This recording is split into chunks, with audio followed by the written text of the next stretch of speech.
அன்புள்ள குடும்பத்தினரே, கிறிஸ்து நம்முடன் இருப்பாராக. அன்பான பெற்றோரே, அன்பான சகோதர சகோதரிகளே, அன்பான வயதான பெற்றோரே, அன்பான குழந்தைகளே மற்றும் இளைஞர்களே, நான் அப்போஸ்தலன் ஜி.எம்.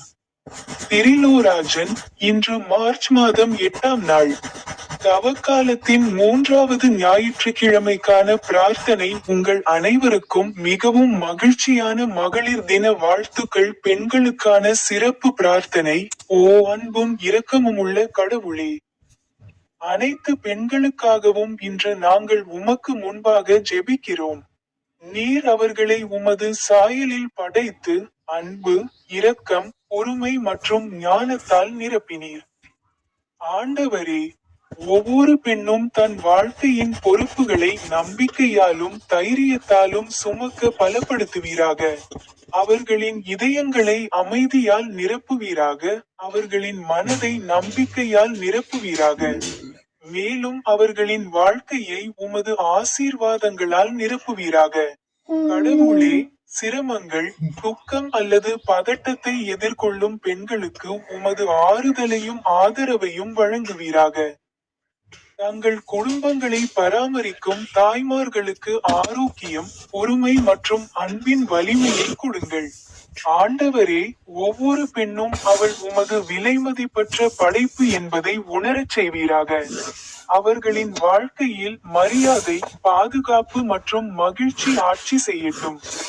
ஒவ்வொரு பெண்ணும் உமது அன்பிலும் சத்தியத்திலும் வளரட்டும். அவளுடைய வாழ்க்கை உலகிற்கு வெளிச்சத்தை கொண்டு வரட்டும். நாங்கள் ஜெபிக்கிறோம்.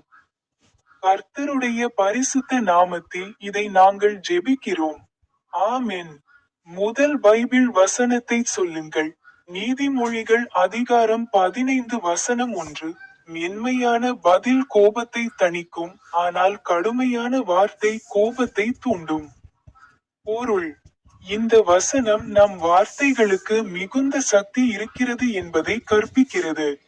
மென்மையான மற்றும் அமைதியான குரல் ஒரு சர்ச்சையை முடிவுக்கு கொண்டு வரும். கடுமையான வார்த்தைகள் மோதலை தூண்டும்.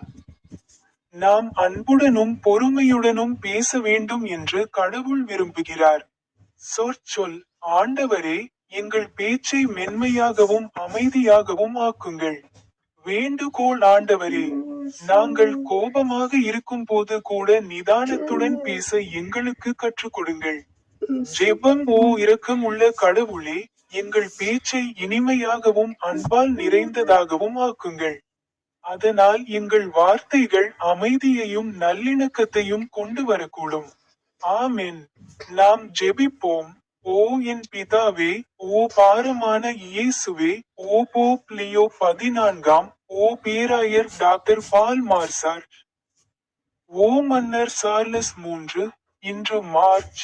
இது 2026ஆம் ஆண்டின் 3வது மாதம். சேவை மற்றும் அர்ப்பணிப்புக்காக. ஓ ஆண்டவரே, எங்களை மனிதர்களை பிடிப்பவர்களாக ஆக்குங்கள். அதனால் எங்கள் வாழ்க்கை மூலம் மக்களை உமது அன்பிற்கு இட்டுச் செல்லலாம். எங்கள் வாழ்க்கைகள் உமது மகிமையின் கருவியாக இருக்கட்டும். முடிவு ஜெபம்: ஓ பிதாவே, எங்கள் அழைப்புக்கு எங்களை உண்மையுள்ளவர்களாகவும் தைரியமுள்ளவர்களாகவும் ஆக்குங்கள். நாங்கள் எங்கு சென்றாலும் உமது ஒளியை பரப்புவோம். கர்த்தராகிய இயேசு கிறிஸ்துவின் நாமத்தில் இதை நாங்கள் ஜெபிக்கிறோம். ஆமென்.